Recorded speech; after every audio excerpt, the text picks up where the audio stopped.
Ibu Lia, terima kasih. Mohon izin kepada Ibu Dr. Dewi Anggraini, saya ingin menyampaikan atau sharing dengan teman-teman dosen di Undira pada pagi ini dengan topik, boleh Mbak Sinta dibukakan? Manajemen penelitian dan sistematika penulisan. Sebetulnya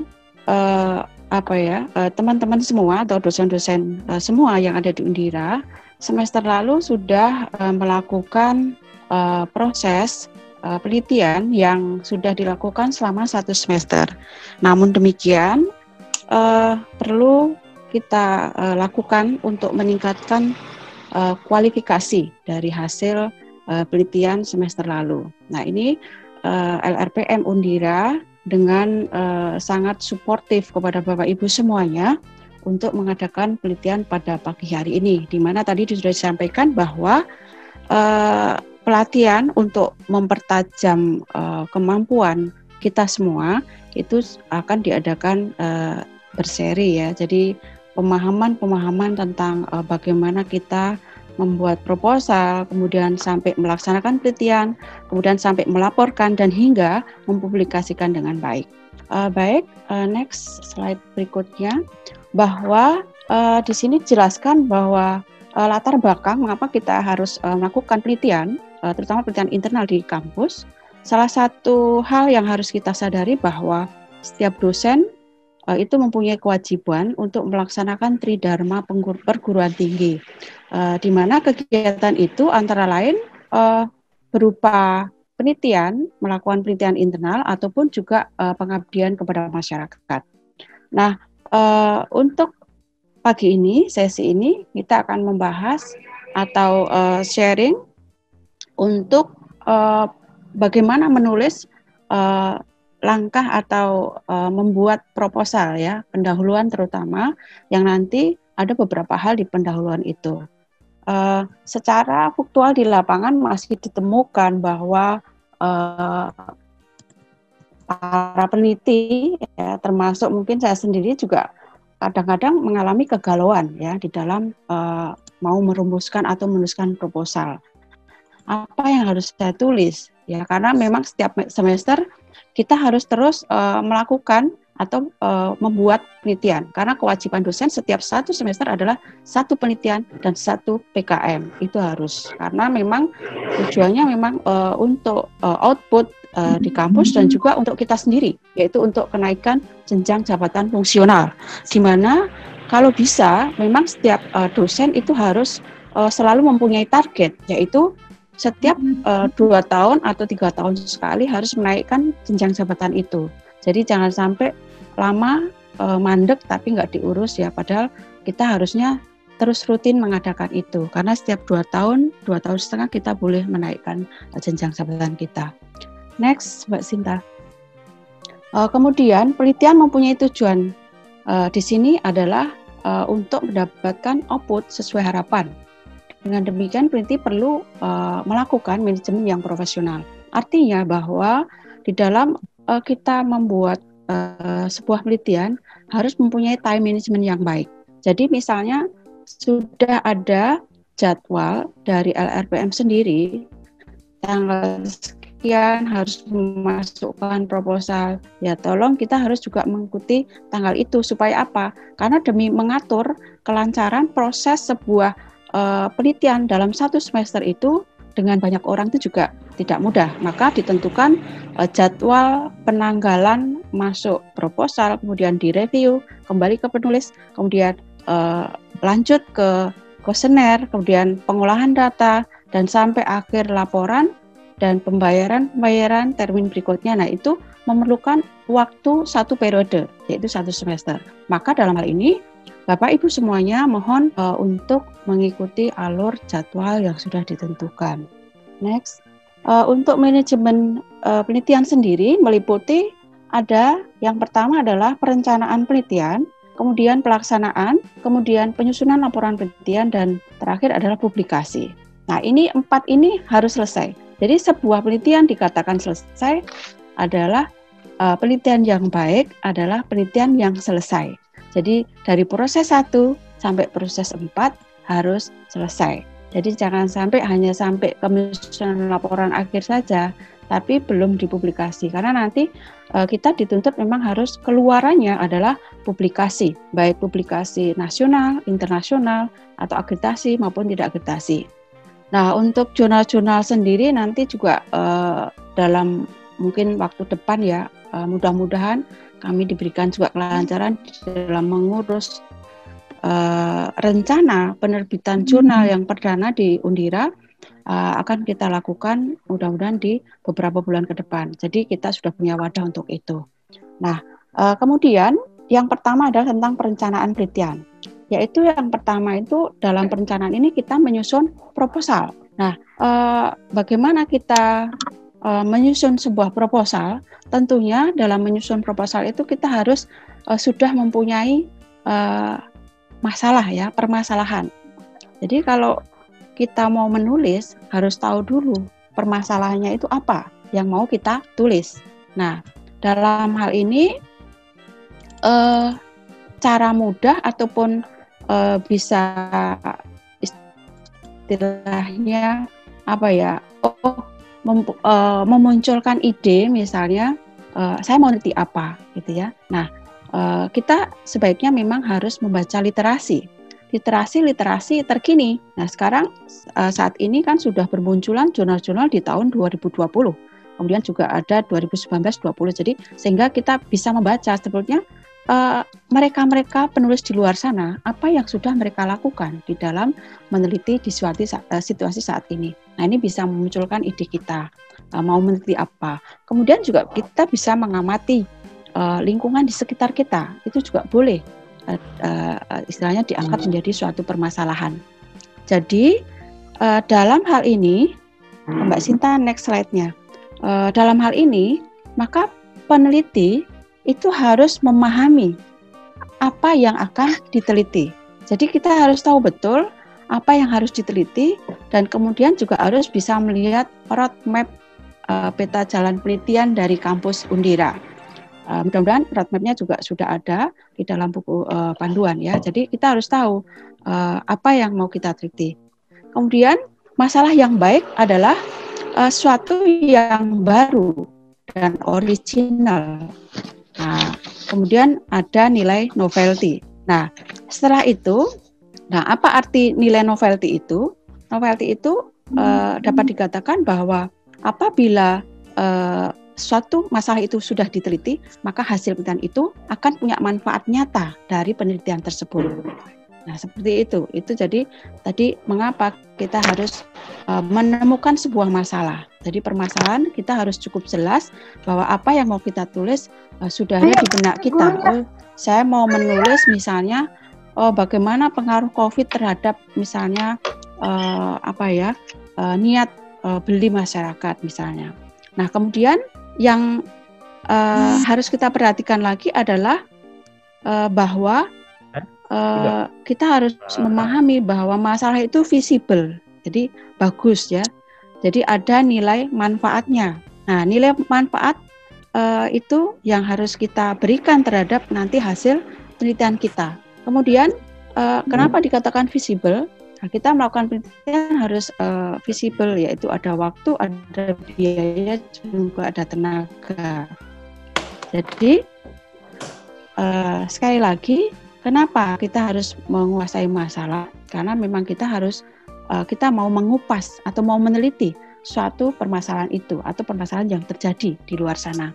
Nah, masalah itu apa sih sebenarnya masalah itu? Nah, masalah itu antara lain bisa dikatakan atau juga bisa ditarik pengertian bahwa masalah itu teori dengan praktek itu terdapat penyimpangan.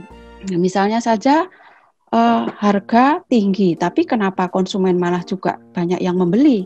Nah, itu kan tidak sesuai teori. Harusnya kalau teori kan kalau harga tinggi maka yang beli sedikit gitu. Tapi ada permasalahan bahwa harga naik tapi juga pembeliannya malah naik. Nah, itu suatu permasalahan. Itu bisa dititi ya. Kemudian kenyataan tidak sesuai dengan apa yang telah direncanakan. Nah, itu juga suatu masalah. Jadi, Bapak Ibu bisa mencari permasalahan atau mencari ide-ide apa yang mau kita tulis, bisa dari pengamatan dan juga dari bisa membaca literasi jurnal-jurnal seperti itu. Jadi, apabila Bapak Ibu nanti sudah menulis ya dari pendahuluan sampai proposal, itu berarti sudah melakukan penelitian 50% sudah jadi, istilahnya seperti itu. Nah, kemudian di dalam menentukan judul, bagaimana kita bisa membuat judul dengan baik. Jadi sebetulnya yang paling utama Bapak Ibu itu jangan membuat judul dulu. Jadi sebetulnya judul itu diberikan di kemudian setelah kita bisa menguraikan di latar belakang apa ya yang mau kita buat atau apa yang mau kita teliti. Nah, usahakan dalam menentukan sebuah judul itu kita harus bisa memberikan judul yang menarik. Judul tidak harus variabelnya itu harus 6, harus 7, tidak. Tetapi kita harus memang mengerti variabel-variabel yang kita pakai itu bisa memaknai nanti cerita di dalam proposal kita. Jadi judul merupakan bagian dari artikel yang pertama kali dibaca oleh pemirsa ya, kalau pembaca orang lain. Sehingga kalau judulnya menarik, otomatis kita akan tertarik atau orang lain akan tertarik untuk membaca tulisan kita. Nah, itu harus dibuat semenarik mungkin. Kemudian, judul juga harus berbeda dengan judul yang sudah banyak dilakukan oleh orang lain. Maka tadi, supaya kita tidak, maka kita harus membaca artikel orang lain tadi, membaca referensi orang lain, bahwa supaya judul kita itu tidak sama atau tidak itu aja gitu ya. Nah, itu teknisnya. Kemudian next Mbak Sinta, saya berikan nih ya, ada syarat membuat judul. Yang pertama, judul menunjukkan identifikasi masalah dari penelitian. Kemudian judul menunjukkan tujuan penelitian. Kemudian judul dapat mempengaruhi pembaca untuk membaca seluruh artikel, dan judul ditulis dengan singkat maksimal 15 kata. Nah, ini selalu hati-hati. Saya untuk proposal di penelitian internal menggunakan 15 kata. Tetapi sebetulnya kalau di jurnal-jurnal internasional maupun jurnal akreditasi yang pernah saya kelola, bahwa karena saya juga mengikuti perkembangan dikti ya dari para reviewer jurnal dan sebagainya, bahwa sebetulnya judul itu kalau bisa maksimal hanya 12 kata. Tapi di dalam untuk nulis proposal ini saya masih membolehkan atau boleh kita gunakan maksimal 15 kata. Tapi usahakan jangan melebihi ya. Karena saya pernah menemukan judul sampai 20 kata, 21 kata. Nah, itu pasti kena rejected. Jadi kenapa kita harus mematuhi koridor tata aturan penulisan sebuah proposal dari masing-masing sebuah lembaga perguruan tinggi, ya gunanya untuk itu, supaya kita sudah dijaring oleh internal sendiri untuk mengikuti koridor. Nah, dalam hal ini buku panduan yang sudah dibuat oleh kampus, terutama Unira, juga sudah memikirkan bahwa di dalam penyajian persyaratan itu juga kita melihat juga persyaratan dari jurnal-jurnal yang ada, sehingga pada saat nanti Bapak Ibu semuanya membuat ringkasan itu tidak jauh berbeda, sehingga kita sudah bisa menyajikan hasil laporan kita diringkas menjadi jurnal, sudah menjadi persyaratan untuk jurnal-jurnal di luar kampus kita, seperti itu. Kemudian next Mbak Sinta, saya berikan contoh judul. Di sini ada komitmen sebagai variabel mediasi pengaruh trust terhadap repurchase intention pada restoran waralaba. Ini saya ambil dari Pandayuli 2016. Nah, ini judul ini tidak sampai 15 kata ya. Jadi di dalam membuat judul mohon juga dipikirkan dengan baik dan juga supaya judul itu menarik. Kemudian judul keuangan saya berikan contoh pengaruh DER, PER, dan ROA terhadap PBV pada industri perbankan. Ini saya ambilkan dari Firdaus 2019. Kemudian untuk SDM, contohnya adalah leadership style, career development and work satisfaction to employee performance. Ini saya ambil dari Arijanto 2018. Ini contoh judul-judul yang baik menurut saya. Jadi judul yang sesuai dengan kriteria, yaitu sekitar 12 kata. Jadi mohon ini diperhatikan dengan baik di dalam Bapak Ibu membuat sebuah judul. Next. Untuk hal-hal yang juga perlu diketahui oleh Bapak Ibu semuanya, bahwa mohon nanti di dalam membuat proposal betul-betul mengikuti prosedur template dari buku panduan yang sudah ditetapkan oleh kampus Undira. Misalnya di dalam menyajikan cover ya, judul, kemudian ada nama, kemudian ada NIDN, kemudian ada lambang kampus, kemudian di bawah ada Unsas Undira 2020. Nah, itu mohon diikuti dengan baik. Jangan sampai satu penulis dengan penulis lainnya itu dalam penyajian cover saja itu berbeda-beda.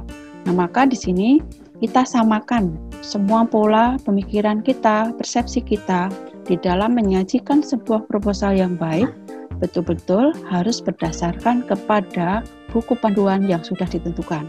Nah, kalau Bapak Ibu sudah melakukan itu, saya yakin maka proses untuk direview itu sangat lancar dan akan mempengaruhi Bapak Ibu di dalam proses pembuatan penelitian sampai di akhir semester.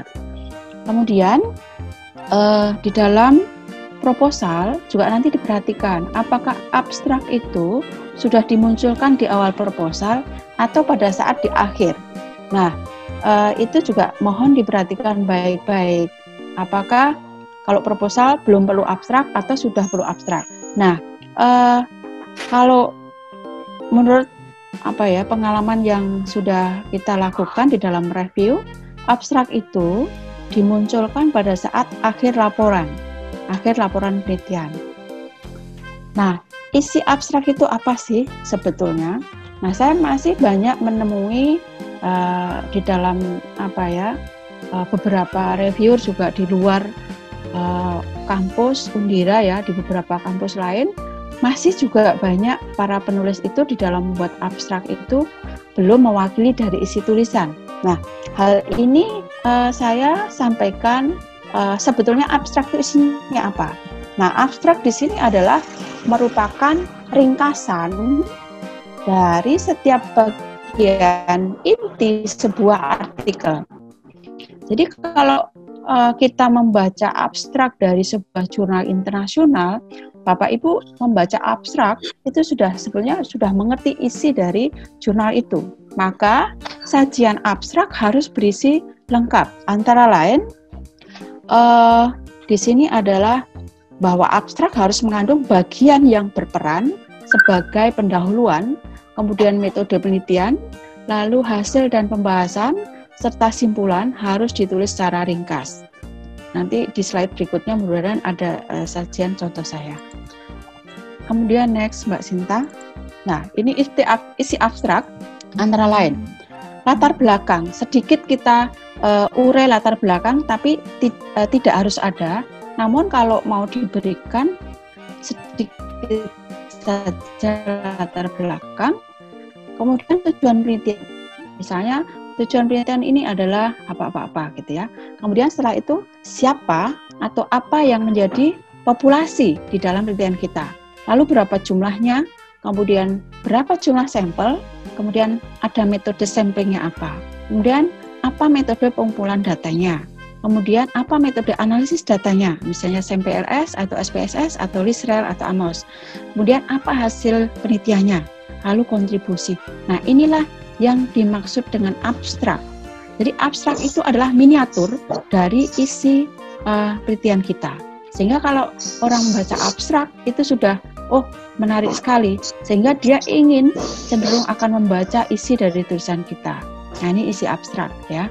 Jadi mohon diperhatikan nanti di semester ini di ending akhir penelitian, mohon di dalam menuliskan abstrak betul-betul jelas dan detail sampai kepada kontribusi dan juga ada kata kunci. Kemudian judul artikel dan kata kunci usahakan berbeda. Nah, tujuannya apa?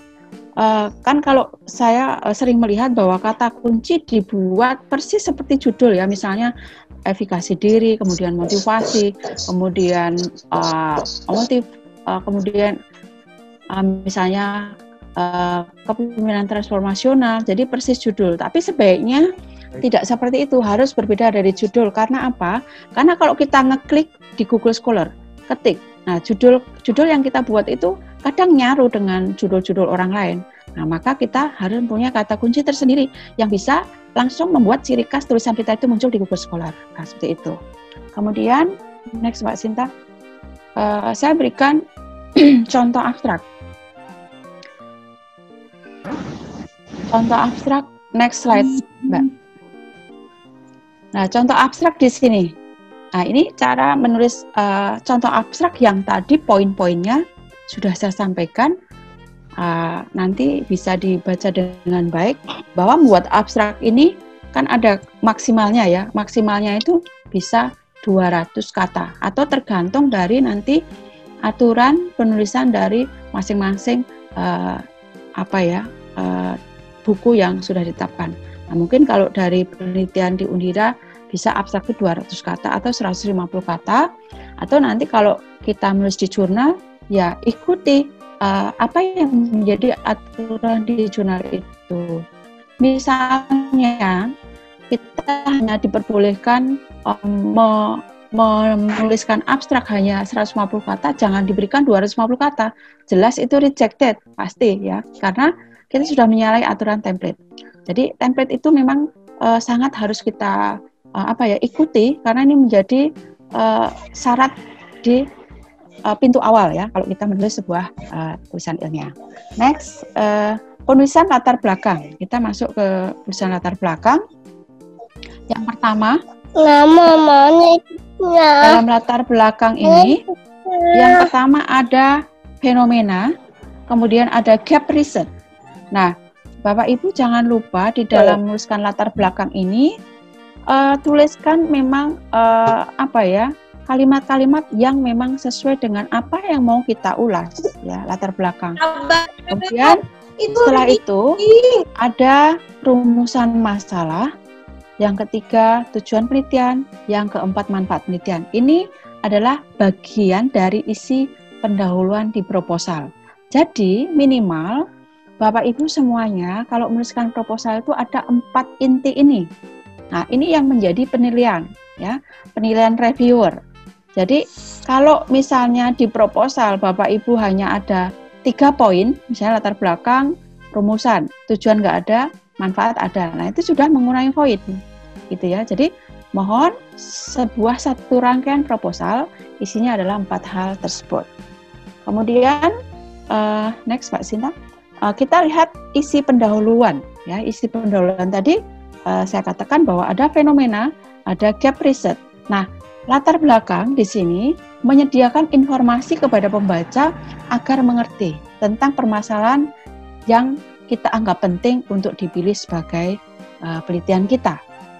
Nah, mengapa WFH misalnya ya? Misalnya judul mengapa WFH itu mempengaruhi hasil kinerja atau kualitas kinerja seseorang. Nah, itu kita anggap bahwa ini sebuah suatu masalah. Nah, kita harus cari pendukungnya, jurnal-jurnal yang mendukung hal itu, kemudian tulisan-tulisan orang lain yang mendukung itu, kita sampaikan informasi kepada pembaca. Nah, apa yang menunjukkan bahwa kinerjanya turun? Kita juga harus sampaikan, oh ini loh bukti bahwa terjadinya penurunan kinerja, seperti itu. Kemudian isi di latar belakang berikutnya adalah fenomena gap. Nah, di sini mengenai topik yang diangkat atau isu-isu yang terkait dengan masalah yang diselesaikan, itu fenomena. Yang tadi saya katakan bahwa WFA itu mempengaruhi terjadinya penurunan kinerja karyawan. Nah, kemudian ada unsur di latar belakang yaitu research gap. Nah, riset gap ini adalah ulasan dari penelitian sebelumnya oleh peneliti lain yang relevan dengan penelitian yang dilakukan. Jadi riset gap ini kita mencari tadi dari jurnal-jurnal yang kita kumpulkan tadi. Jadi juga mohon Bapak Ibu selalu diingat bahwa di dalam mencari referensi jurnal, sebaiknya memang jurnal-jurnal tersebut juga yang relevan. Misalnya yang kita teliti tentang hotel, maka jurnal yang kita cari untuk mendukung penelitian kita juga sebaiknya memang jurnal yang memang mengulas tentang jurnal atau yang bahas tentang hotel. Jadi kita harus relevan di dalam mencari sebuah pendukung penelitian kita. Kemudian isi dari latar belakang berikutnya adalah jelaskan orisinalitas atau kebaruan kita. Nah, kenapa ini saya munculkan? Karena kita harus belajar bahwa kita harus juga berani mengakui bahwa kita tuh punya potensi, bahwa penelitian kita juga bagus loh terhadap penelitian orang lain. Apa yang membedakan penelitian kita dengan penelitian sebelumnya? Jadi boleh saja diungkap. Misalnya, penelitian kita ini dengan menggunakan sampel yang lebih banyak dari penelitian sebelumnya. Kemudian penelitian ini menggunakan metode pengolahan data yang berbeda dengan penelitian sebelumnya. Jadi boleh diungkap seperti itu. Maka itu kita membiasakan diri untuk memunculkan apa yang menjadi kebaruan dari penelitian kita dibandingkan dengan orang lain. Nah, kita harus berani seperti itu. Karena nanti hal ini kenapa saya sampaikan? Karena kalau proposal-proposal juga yang disetujui oleh hibah, itu biasanya memang harus berani memang memunculkan orisinalitas kita atau kebaruan yang kita teliti. Yaitu di bagian akhir pendahuluan biasanya dimunculkan itu. Jadi dalam hal ini Bapak Ibu harus berani memunculkan kebaruan kita itu, tetapi dengan syarat bahwa kita sudah membaca atau ada gap riset, yaitu menyampaikan peneliti apa yang sudah dilakukan oleh mereka sebelumnya. Next, contoh next slide Mbak Sinta. Contoh di sini saya berikan kalimat pendahuluan. Nah, kalimat pendahuluan di sini saya sampaikan seperti ini. Jadi kalau membuat pendahuluan itu sebenarnya juga jangan terlalu panjang lebar, tetapi tidak tertuju dan fokus kepada masalah. Jangan, tetapi kita fokus kepada masalah yang akan kita tuliskan. Nah, seperti yang saya sampaikan di sini bahwa penentu utama dalam upaya memberikan pelayanan yang optimal dan mampu memenangkan persaingan dalam industri, salah satunya adalah sumber daya manusia yang memiliki kompetensi dan berkualitas. Nah, roda suatu perusahaan sangat ditentukan oleh sumber daya manusia yang ada di dalamnya. Namun demikian, dalam kenyataan yang terjadi bla bla bla ya. Jadi seperti inilah minimal gambaran kalau kita membuat kalimat pendahuluan. Jadi kalimat pendahuluan buatlah yang memang menarik, karena proposal itu kalau kita membaca di pendahuluan saja sudah menarik, pasti akan menarik orang untuk membaca di berikutnya gitu ya. Jadi kalau pendahuluan itu buatlah memang sebagus mungkin, semenarik mungkin, karena disinilah letak dari kualitas penelitian ada di pendahuluan. Nah itu mohon diusahakan seperti itu. Karena kalau sudah bab 2, bab 3 itu kan, kalau bab 2 kita literasi teori yang memang kita mengadopsi dari buku dan jurnal. Dan kemudian kalau bab 3 jelas juga dari buku dan jurnal. Jadi yang menjadi hal yang menarik adalah di bagian pendahuluan yang kita urai memang berdasarkan permasalahan yang kita lihat. Kemudian next, kita slide berikutnya saya berikan contoh untuk fenomena ya, penulisan fenomena gap. Nah, di sini juga saya berikan contoh fenomena gap di sini. Gap riset, bukan fenomena gap. Slide berikutnya, Pak. Gap riset. slide berikutnya Mbak Sinta, gap riset.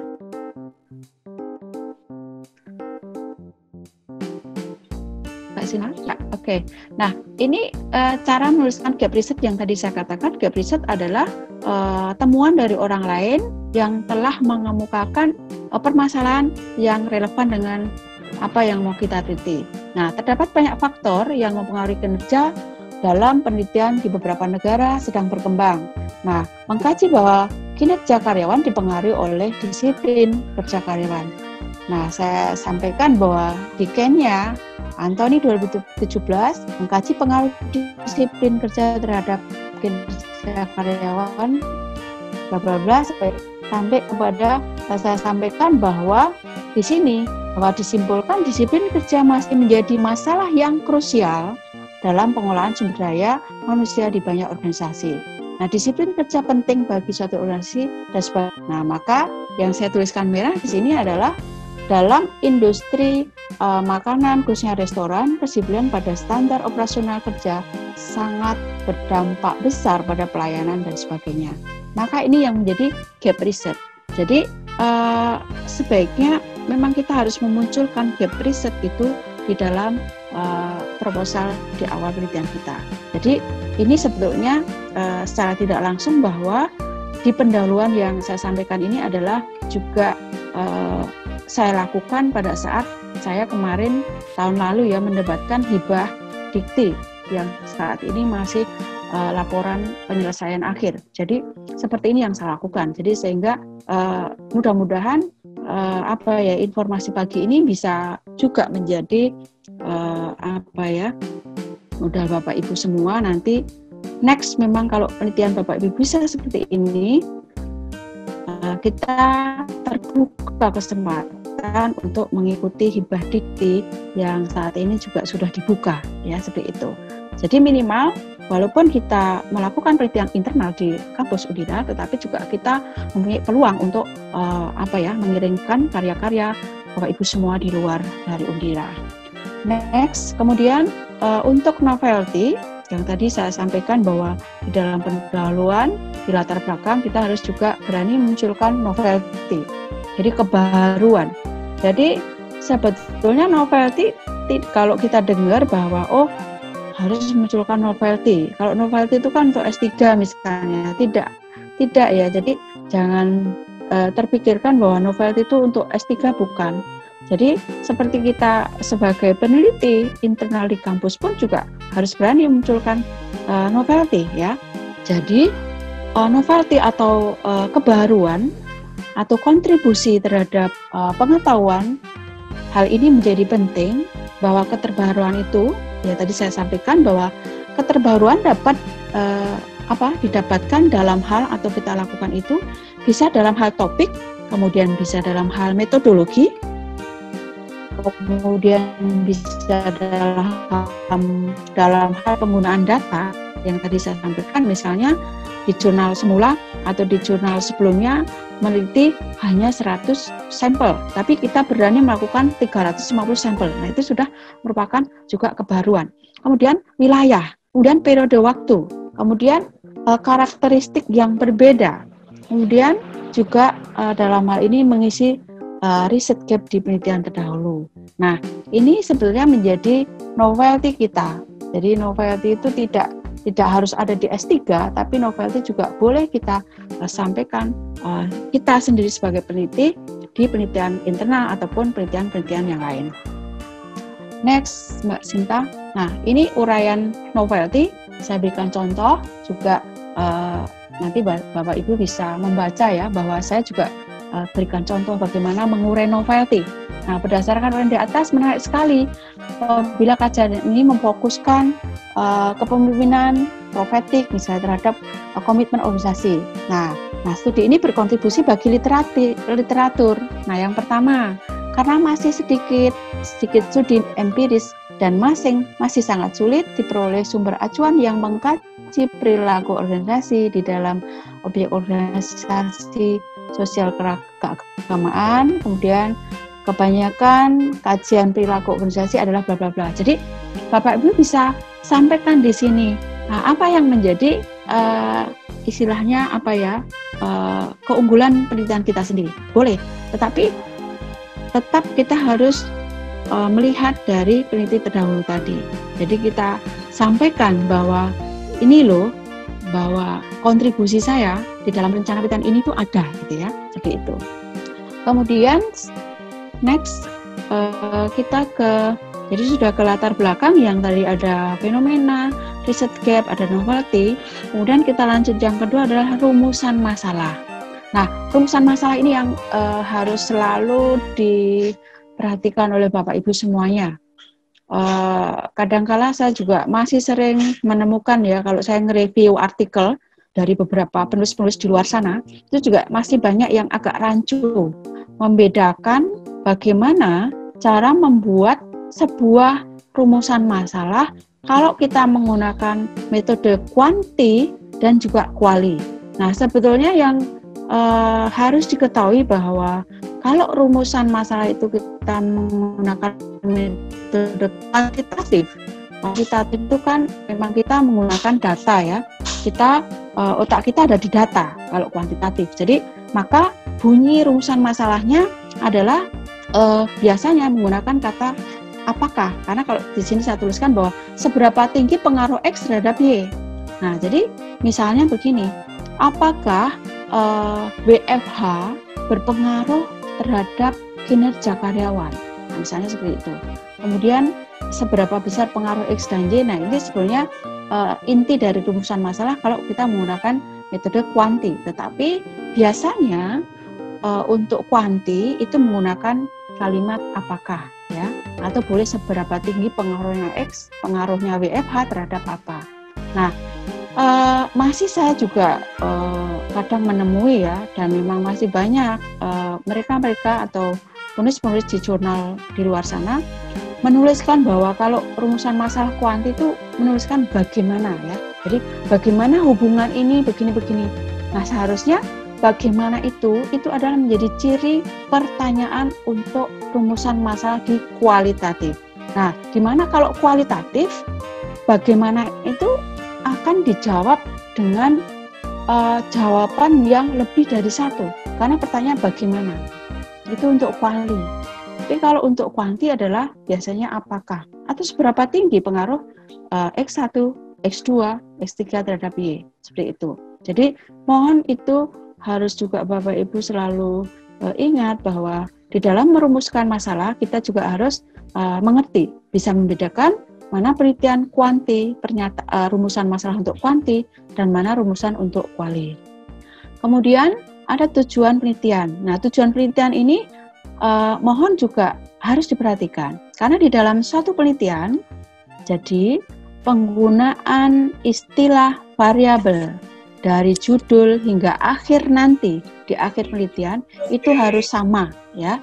Kalau misalnya turnover intention ya turnover intention terus. Jangan sampai nanti di judul turnover intention di rumusan masalah menggunakan istilahnya keluar pekerjaan misalnya. Jadi jangan menggunakan istilah yang berbeda.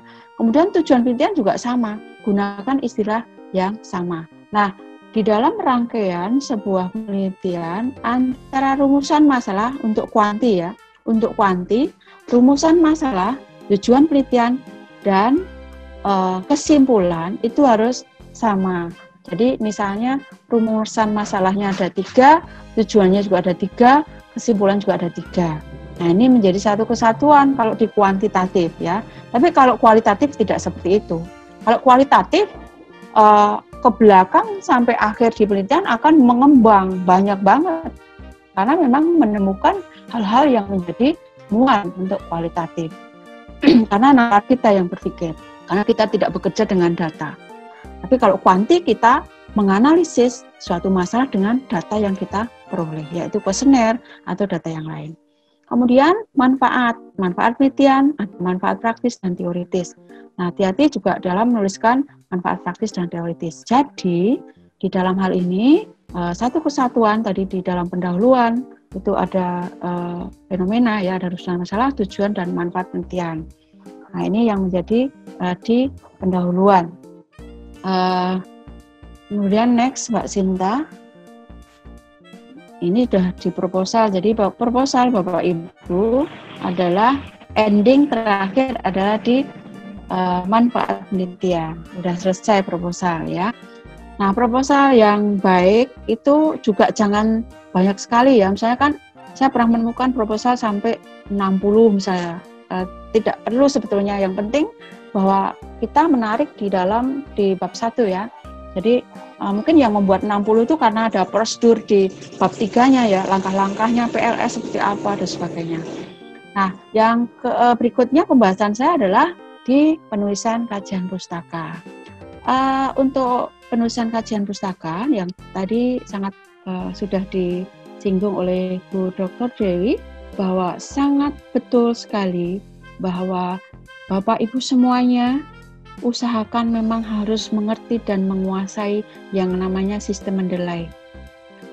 Sistem Mendeley itu adalah untuk memudahkan kita dan untuk memastikan bahwa semua referensi yang kita kutip betul-betul kita pakai di dalam daftar pustaka. Jadi begini, saya bercerita pengalaman saat mereview tulisan artikel di jurnal Rumah Negara ya. Jadi ada penulis yang menuliskan bagus sekali, bagus banget, runtut gitu ya.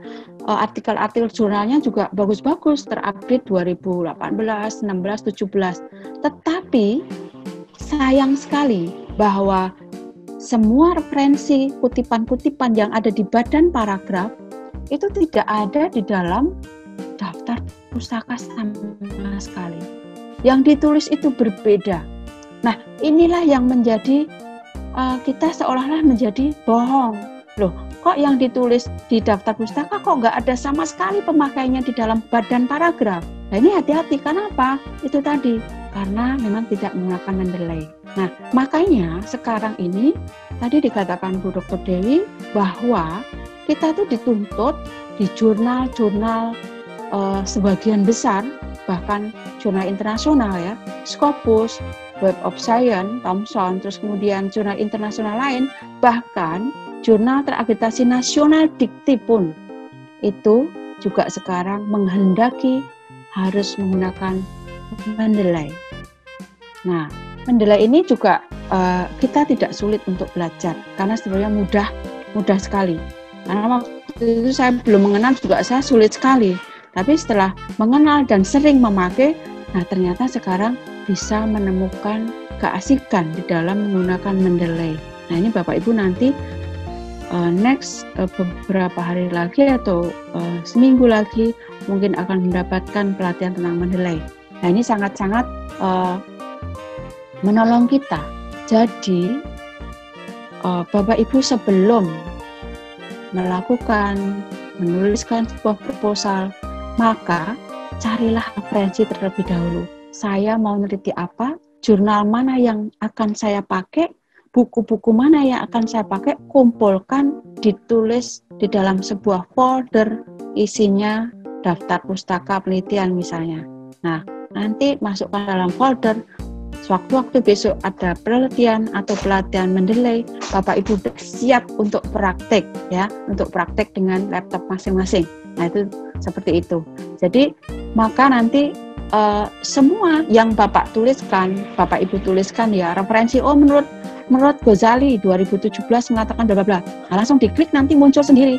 Kita nggak perlu ngetik Bapak Ibu. Nah kenapa Mendeley itu digunakan? Karena untuk mensinkronisasi atau menyamakan, menyeragamkan tulisan daftar pustaka kita antara penulis satu dengan penulis yang lain. Karena kalau kita manual, kalau kita nulis daftar pustaka manual, kadang yang satu nggak pakai halaman, satu pakai. Kemudian yang satu tahunnya di depan, satu di belakang.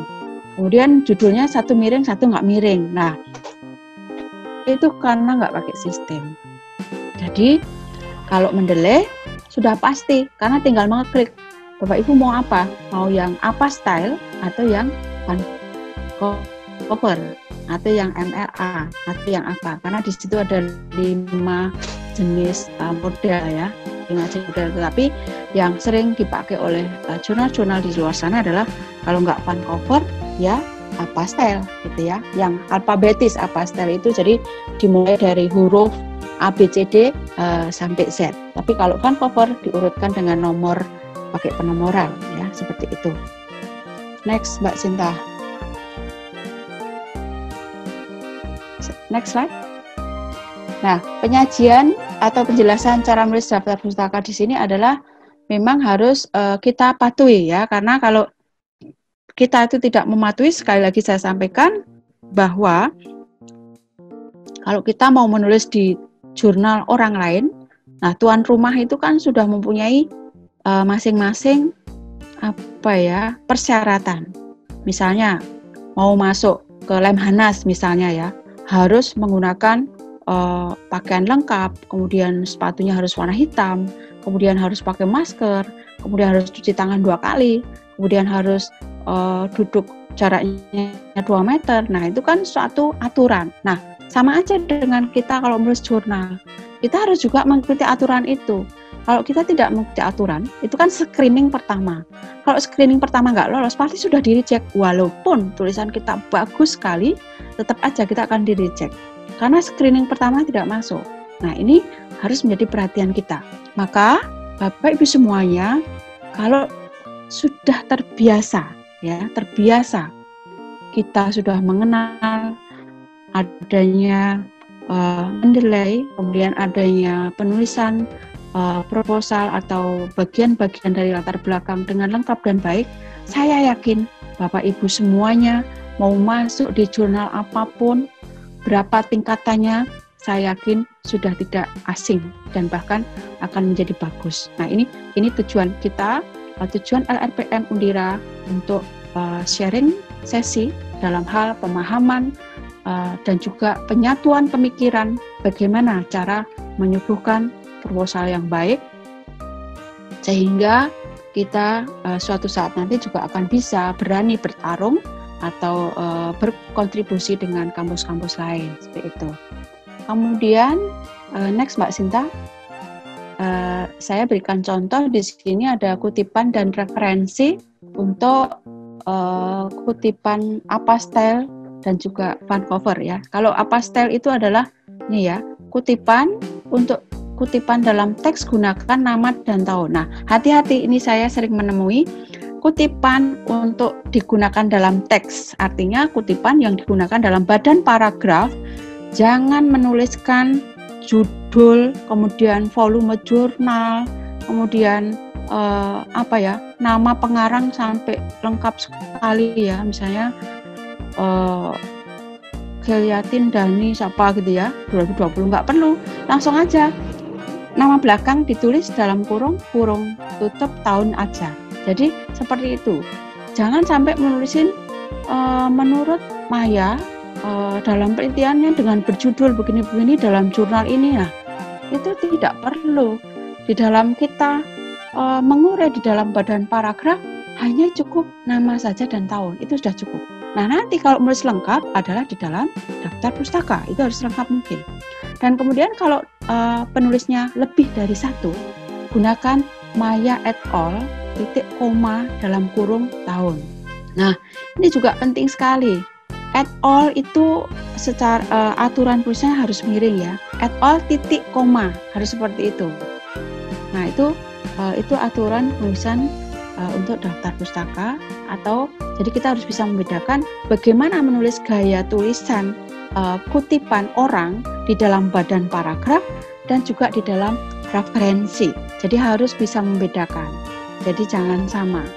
Jadi sekali lagi mohon supaya selalu diingat bahwa kita di dalam membuat kutipan hanya dituliskan nama belakang dan tahun saja. Kalau referensi harus dituliskan lengkap. Karena tadi pakai Mendeley, otomatis kita nggak usah nulisin lagi, tinggal klik insert bibliografi, enter jegrek, sudah semua akan muncul dengan rapih. Nah, seperti itu memudahkan kita. Mungkin nanti minggu depan kalau Bapak Ibu sudah praktek akan menemukan keasikan tersendiri menggunakan Mendeley ya. Jadi Mendeley itu bukan membuat memparafrase, bukan, tapi memudahkan kita atau memang menyeragamkan referensi yang kita tulis dengan kutipan yang kita pakai. Di Maya ya Maya gitu ya. Jadi sama, di kutipan sama, di referensi sama gitu. Kemudian next Mbak Sinta. Ini hanya saya beri contoh untuk ya ini Vancouver ya. Gaya Vancouver itu seperti ini. Jadi tahunnya ada di belakang, itu Vancouver. Tapi kalau apa style, tahunnya setelah nama di atas, di depan ya. Misalnya Somov A buka kurung 2011 kurung tutup judul dan sebagainya. Nah, jadi harus perhatikan. Kemudian next Mbak Sinta, ada model penulisan referensi. Kalau kita lihat sih di sini ada 5 ya. Nah, ini model penulisan referensi, ada 5 saya tuliskan. Tetapi yang sering atau familiar kita pakai dan diminta oleh jurnal-jurnal di luar sana, paling 2. Kalau nggak Apastel, ya Vancouver itu aja. Yang selanjutnya tidak atau jarang dipakai. Kemudian bagian kedua, saya tambahkan ya. Sebetulnya ini nggak ada di dalam materi pagi ini. Saya sampai referensi, namun saya akan berikan karena sekaligus supaya memang jadi satu kesatuan proposal ya. Terutama saat ini kita ke bagian kedua adalah tentang kajian teori ya. Kajian teori itu adalah tentang kita menuliskan literasi buku-buku yang kita pakai yang berhubungan saja dengan apa yang kita bahas, terutama yang berhubungan dengan judul variabel yang kita pakai. Nah, jangan lupa pakailah namanya teori. Misalnya, saya meneliti tentang keputusan pembelian. Nah, keputusan pembelian itu kan saya meneliti tentang perilaku orang, maka grand teori yang saya pakai adalah tentang perilaku konsumen gitu ya. Jadi baru setelah bahas perilaku konsumen, menurut teori-teori 3 teori, minimal 3 teori ya. Setiap satu variabel usahakan minimal 3 teori. Nah, setelah itu baru kita mengurai ke arah variabel yang kita pakai. Misalnya word of mouth, kemudian brand image atau apa. Nah, itu kita uraikan menurut 3 teori, kemudian juga dari jurnal-jurnal boleh.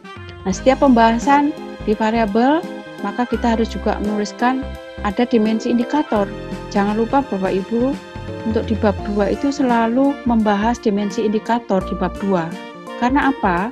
Karena memang dimensi indikator ini akan dipakai nanti di bab 3 di operasional variabel untuk menunjukkan, oh, saya akan mengukur indikator untuk mengukur variabel misalnya kepuasan dengan dimensi ini, indikator ini.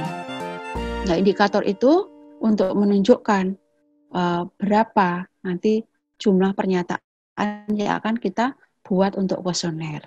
Jadi seperti itu. Jadi mohon betul-betul memang penelitian ini dibuat betul dengan sungguh-sungguh, bukan dengan istilahnya ala kadar gitu ya, tapi kriteria-kriteria, poin-poin yang sudah ada, seperti tadi di pendahuluan, ada fenomena, ada gap riset, kemudian ada rumusan masalah, ada tujuan, kemudian ada manfaat dan sebagainya. Itu menjadi hal yang harus memang dipenuhi, harus, karena itu satu kesatuan di dalam pendahuluan.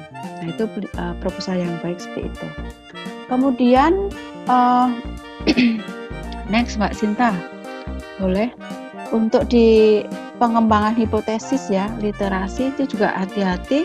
Di dalam proposal itu kan proposal terdiri dari 3 bab, Bapak Ibu 4 bab ya, dengan nanti biasanya uraian biaya dana ya.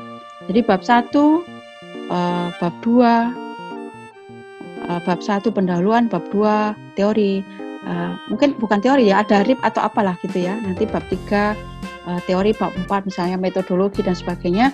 Nah, itu nanti tolong betul-betul mengikuti kriteria ya. Kalau di saat di bab 2 ada juga rangkaiannya tentang pengembangan hipotesis. Nah, di sini merupakan alur pikir yang logis ya, menjelaskan teori tentang hubungan antara variabel yang akan diteliti dengan terbangunnya sebuah hipotesis. Jadi harus dijelaskan bagaimana hubungan variabel X dengan Y, kemudian didasari dengan teori, kemudian didasari dengan penelitian terdahulu, baru kemudian selanjutnya dinyatakan di dalam sebuah hipotesa. Seperti itu untuk hipotesa. Nah, setelah bentuk hipotesa, jangan lupa Bapak Ibu gambarkan kerangka konseptualnya seperti apa. Itu. Kemudian next Mbak Sinta. Nah, ini pengembangan hipotesis tadi sudah.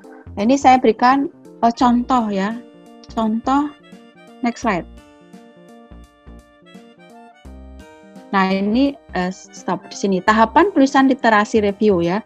Jadi pembahasan dimulai dari variabel dependent atau Y, dijelaskan. Nah, tadi saya katakan bahwa misalnya saya memang meneliti tentang perilaku konsumen, maka yang saya pakai kriterianya adalah buku perilaku konsumen. Jadi saya jelaskan bagaimana Y dulu dijelaskan. Teori-teori Y, kemudian masuk ke variabelnya, X1, X2, X3. Sehingga setiap pembahasan variabel tadi sampai kepada dimensi dan indikator. Ya, seperti itu. Sehingga nanti setelah itu baru kita bisa merumuskan pengembangan hipotesis. Itu di bab 2. Jadi bab 2 itu penuh dengan teori-teori untuk mendukung penelitian kita. Next, Mbak Sinta. Berikutnya adalah ini sebenarnya ada contoh ya. Contoh kalau kita itu mengurai hubungan antar variabel. Nah, itu kan ada ini di bab 2, adanya di bab 2 setelah penelitian terdahulu, yaitu ada hubungan antar variabel. Nah, ini harus dijelaskan. Kita mau menuliskan bunyi H1, misalnya H1 service, ini H2 ya. Sebenarnya H1 nggak apa-apa, ini cuma contoh. Service quality berpengaruh positif dan signifikan terhadap revisit intention. Nah, untuk menuliskan kalimat ini, saya perlu mengurai. Ada pernyataan-pernyataan dari pendapat pakar. Nah, menurut Wijayanto mengungkapkan bahwa service quality atau service yang didapat merupakan pelayanan yang dilakukan secara langsung ataupun tidak langsung, bla bla bla, ya, pendapat teori. Nanti baru diungkapkan lagi ke pendapat peneliti-peneliti terdahulu. Jadi untuk membangun sebuah hipotesis itu harus ada uraian landasan. Mengapa kita menulis sebuah hipotesis itu? Nah, seperti itu ya. Kemudian hipotesis ditulisnya jangan ditulis ada positif signifikan sebetulnya. Ini salah. Harusnya tidak pakai positif signifikan karena memang ini masih hipotesis itu masih bersifat umum. Jadi sebaiknya tidak pakai positif signifikan, tapi hanya dituliskan service quality berpengaruh terhadap revisit intention. Jadi tidak pakai positif signifikan. Karena saya kemarin belajar dari Prof. Sugiono bahwa kalau hipotesis itu masih bersifat umum, jadi belum bisa ditulis pakai positif dan signifikan. Kalau positif signifikan nanti hasilnya di pembahasan, seperti itu. Kemudian next slide. Nah, ini juga saya tuliskan di bidang SDM ya, juga contoh hubungan antar variabel ya untuk menuliskan. Ini Bapak nanti Bapak Ibu bisa lihat sendiri, slide juga nanti bisa dibagikan. Kemudian yang bab 3 dari akhir proposal adalah bab 3 yaitu metodologi. Nah, hati-hati di dalam menulis topik bab 3-nya. Apakah kalau buku penelitian Undira menggunakan metodologi penelitian atau metode penelitian. Nah, itu ikuti sesuai dengan buku panduan. Karena setiap kadang saya juga banyak di luar sana ya, kalau saya memeriksa proposal satu dengan yang lain itu berbeda. Ada yang metodologi, ada yang metode. Jadi ini harus sama ya, harus sama. Jadi penyajian antara dosen satu dengan yang lainnya harus betul-betul sama. Kemudian di dalam metode penelitian, nah ini mendeskripsikan langkah-langkah proses penelitian kita. Yang pertama, nah pembahasan dimulai dari desain penelitian. Jadi di dalam desain penelitian itu harus ada uraiannya ya. Jadi pembahasan metode penelitian itu ada desain penelitian. Kemudian ada pengukuran variabel yang juga di sini menampilkan uji instrumen. Nah, misalnya dituliskan apa yang harus diuji dan sebagainya. Kemudian di dalam metodologi juga harus memunculkan poin sub populasi dan sampel. Jadi yang paling penting juga di sini adalah menyebutkan populasi dan sampelnya, siapa yang menjadi populasi, nah siapa yang atau berapa sampel yang akan kita sebarkan kuesioner, bagaimana teknik pengumpulan sampelnya, apakah menggunakan Slovit atau menggunakan rumus Hare. Nah, itu harus betul-betul dipahami. Lalu berikutnya adalah metode pengumpulan data. Itu harus diceritakan. Sebetulnya Bapak Ibu yang menarik di dalam bab 3 ini adalah ceritakan apa yang kita lakukan. Misalnya, saya dalam mengumpulkan sampel dengan cara misalnya mengklasifikasikan atau memang mendapatkan informasi dari IG misalnya. Nah, dari IG itu saya saring, saya pilih-pilih mana sampel yang sudah misalnya melakukan kunjungan ke suatu tempat dan sebagainya. Itu boleh diceritakan. Karena itu adalah menariknya penelitian kita. Ya, tidak apa-apa tuliskan dengan kalimat sendiri. Nah, kemudian analisis data. Nah, analisis data juga ini ada menjadi bagian dari metode penelitian. Jadi ada yang dibuat sub-sub masing-masing dengan subbab-subbab atau juga menggunakan angka-angka dan sebagainya. Nanti kita harus mengikuti koridor buku penelitian. Jadi mohon Bapak Ibu juga hindari di dalam membuat proposal itu menggunakan bulet-bulet nomor seperti saya ini. Jadi jangan pakai bulet-bulet ini jangan ditiru ya. Jadi jangan bulet-bulet. Tapi setelah B misalnya 1 buka kurung ya, 1 buka kurung, 1 tutup kurung misalnya. Jadi usahakan dengan penomoran. Jangan menggunakan simbol-simbol. Kalau kita juga menulis artikel ilmiah di jurnal-jurnal sana juga memang harus dihindari adanya simbol-simbol seperti itu. Oke, saya kira Bapak Ibu itu yang saya sampaikan. Mungkin ada yang mau ditanyakan, saya persilahkan.